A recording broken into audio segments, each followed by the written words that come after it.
আমাদের গ্রামের পাশেই একটা নদী ছিল, নাম কালো নদী। ছোটবেলা থেকেই শুনতাম এই নদীতে কিছু একটা আছে।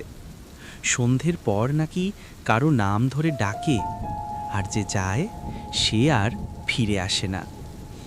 আমি কখনো এসব বিশ্বাস করতাম না, ভাবতাম বুড়োদের গল্প।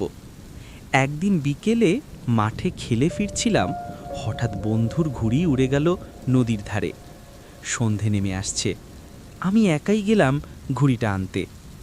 নদীর পাড়ে পৌঁছে দেখি পানির ওপর ভাসছে ঘুড়ি, আর এক মহিলা একেবারে সাদা শাড়ি পরে দাঁড়িয়ে, চুলে পানি ঝরছে, মুখটা নিচু। আমি ভাবলাম কেউ নদী পার হচ্ছে, কিন্তু হঠাৎ সে মুখ তুলে তাকালো। তার চোখ ছিল একদম ফাঁকা, যেন গভীর শূন্যতা। সে একটাও কথা না বলে শুধু হাত বাড়িয়ে বলল, আমার সাথে চল। আমার শরীর জমে গেল। পেছনে তাকিয়ে দেখি সারা এলাকা ফাঁকা, যেন গ্রামটাই নেই।